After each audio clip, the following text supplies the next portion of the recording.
Siya si Tyson. Siya ay nabibilang sa isang middle-class family. Matindi ang kagustuhan ni Tyson na magkaroon ng magandang bahay. Marmol ang sahig, hugis oval na sala at napakagandang swimming pool. Dahil dito, maging ang kanyang asawang si Yilian at ang kapatid nito si Yiyeng ay nahawa na rin sa kagustuhang magkaroon ng dream house. Mayroon namang maliit na negosyo ang nanay ni Tyson. Siya ay nagtitinda ng gulay.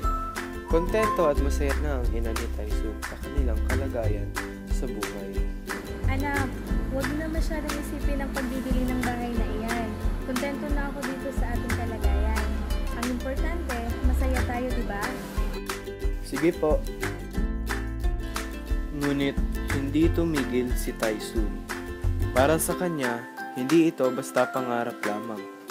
Naisip niyang kaya niya itong abutin kung pagbubutihin pa niya ang pangangalaga sa kanilang pera, lalo pat may naipon na siyang $40,000. Noong panahong iyon, naakit si Tyson sa stock market. Di nagtagal ay sumali na rin sina Yilian at Yiyeng dito. Pagkaraan ng ilang araw, lumaki ang kanilang pera at nagkaroon sila ng $100,000. Nay, may maganda akong balita sa inyo. Lumaki ang pera at nakaipon kami ng $100,000. Mabibili na namin yung bahay. Tumigil ka! May pamahiin na kapag ibinanggit ang isang bagay ng paulit-ulit, mawawala ito.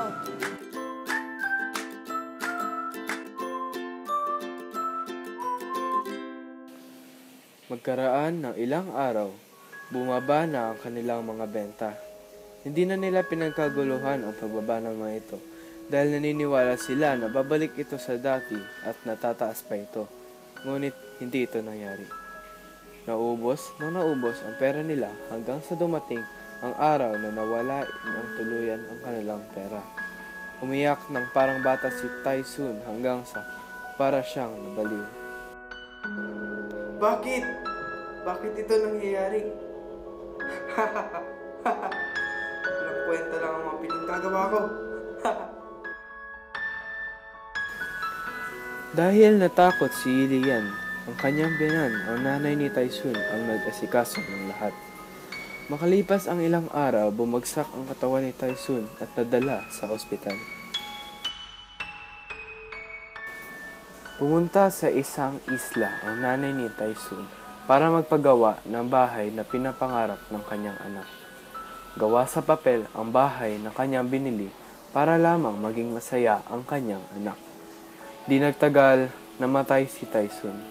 Dahil dito, nagpasya na lamang silang sunugin ang kanyang katawan kasama ang bahay na gawa sa papel. At dyan, nagtatapos ang aming kwento.